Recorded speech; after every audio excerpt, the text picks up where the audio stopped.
Hello and welcome to Walk the Pod, your daily walking show where I take my podcast for a walk because I don't have a dog. You're very welcome along. This is the third episode of series 53 of Walk the Pod on stillness. And today I have walked out of my house, round the corner, across the road and into the woods for a consideration of another of Ryan Holiday's chapters from his brilliant book, Stillness is the Key, entitled Limit Your Inputs. Welcome to Walk the Pod.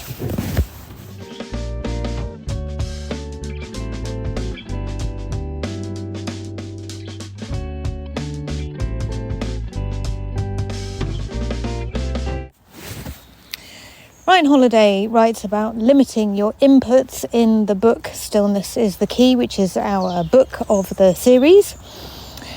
And limit your inputs is really talking about how much information we consume every day. Information which is put in front of us by advertisers, by other people, and by our own choice of entertainment networks, whether that be social media or films or TV or radio, newspapers, magazines, etc. Holiday thinks it's incredibly important to limit the amount of information that we allow to come to us in order to be still and to think about what's really important. He quotes a few different people, including some that you might be surprised to learn limited their inputs, people who you'd have thought, well, surely those people have to be on top of information because otherwise something would happen that would derail their efforts entirely. People like Napoleon Bonaparte, for example. Holiday loves to quote the daily doings of powerful old white men without ever seemingly wanting to consider the ways in which those people contradicted their own advice and were questionable figures in the first place in terms of their morality and their ethics, which can make his writing a little bit sanctimonious. But I think despite all of this, he is onto something. We do have an enormous amount of information coming to us every day, and one of the problems with that is that we are also consuming things in real time. So we're trying to understand things which haven't finished yet. If we're reading the news, for example, something is happening and we have an opinion about that. But actually the opinion might best be formed 20 years in the future when all of the resulting things that are going to happen have also happened and everybody's had a chance to digest it and work out whether it was a good idea or not, whether it was important or not. And certain things which appear unimportant can end up being more important than you might have thought they were at the time. I'm trying to think of an example for you, but, well, if you take the sad death of postmasters who were caught up in the post office scandal that happened last year, you might have read about one of those and not realised its significance in the bigger picture of things and the whole story that eventually unfurled, and we still don't know what the legacy, the lasting impact of that is going to be. So Holiday is encouraging us to read less, to consume less of what is going on right now, to consume more of what went on in years past, because as humans we don't really learn, do we? We carry on doing the same silly things. We make the same mistakes, and history repeats itself over and over again. And so reading what happened with an entire story from 20 years ago can tell us more about what might happen today with this news story that's just breaking now than reading more about that news story that's just breaking now. But I mean, this is just one point of view. You may vehemently disagree with it, which is absolutely valid. And I encourage you to give me your views on what stillness means to you, or if you just think all of this is nonsense. You can email walkthepod@gmail.com. You can send a voice note via SpeakPipe. You need to go to walkthepod.com to do that. Press the button mark and leave a message for Walk the Pod.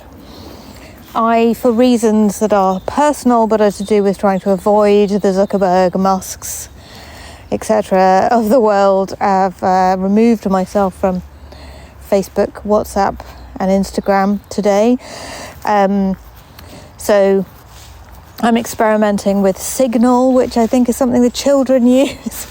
And if you are wanting to get in touch on a social media platform and wondering where Walk the Pod has gone, well, it's just that I'm trying to find slightly more ethical alternatives, and who knows whether I'll find more ethical alternatives or whether actually there are no ethical alternatives. I honestly don't know. But that's why it's lovely to have this channel here to talk directly into your ear. That's a lovely thing, and I'm very lucky and privileged indeed to have a way of doing that. So thank you for listening. It is hugely appreciated. Very much enjoying this stillness this lunchtime. I've walked into the woods. I can see tiny little Tweety birds over yonder. I can't hear the road so much anymore. And do you remember yesterday when I was trying to record in the park as somebody was using a really loud leaf blower? And generally speaking, I think the podcast episodes recorded on a Monday and Tuesday are a little bit more rushed, or I feel more rushed than towards the end of the week. So it's difficult to manifest an episode about stillness on a Monday or Tuesday because there's so much going on. But here we are, Wednesday, and it feels more relaxed. I have a study day on Wednesday, and Wednesdays, I should say. I'm studying for a Master's in Science Communication and Public Engagement at the University of Edinburgh, and I have a deadline on the 23rd of June. So in terms of limiting your inputs and focusing on what is essential, I have my work cut out in order to actually make sure I hand in. So I am trying. And actually what's been interesting is removing myself from the Meta platforms has given me a bit more headspace, actually, a bit more bandwidth. So maybe that's a good idea in itself. I seem to have drifted into what I can see directly in front of me, so let's officially start that segment.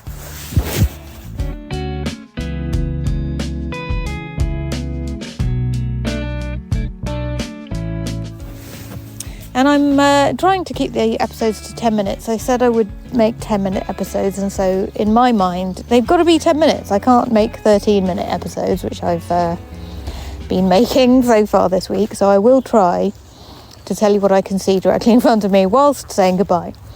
Thank you for walking with me. It has been a delight to stretch my legs with you this lunchtime. It's so lovely to be back on the pod. So lovely to be walking the pod. If you're walking the pod too, hello, well done for walking. Congratulations on looking after your mental and physical health. It's not easy to do, but it is quick to do. Just 10 minutes walking in nature a day can be revolutionary for your mental and physical health.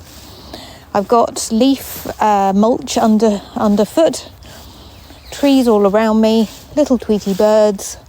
Walked past a tree earlier with 12 ring-necked parakeets in it, friends. It's really unnecessary amount of parakeets. And I can see a few now squawking away in the background.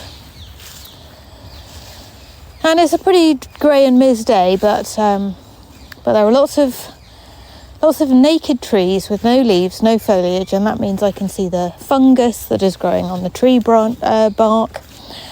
I can see the bird houses that are attached to the trunks of the trees, and the holes in the trees as well that have been bored in there by woodpeckers. So you do get your rewards for coming out at lunchtime, even for just 10 minutes. Take care of your beautiful mind, yourselves and each other, and I'll be back with episode 4 tomorrow.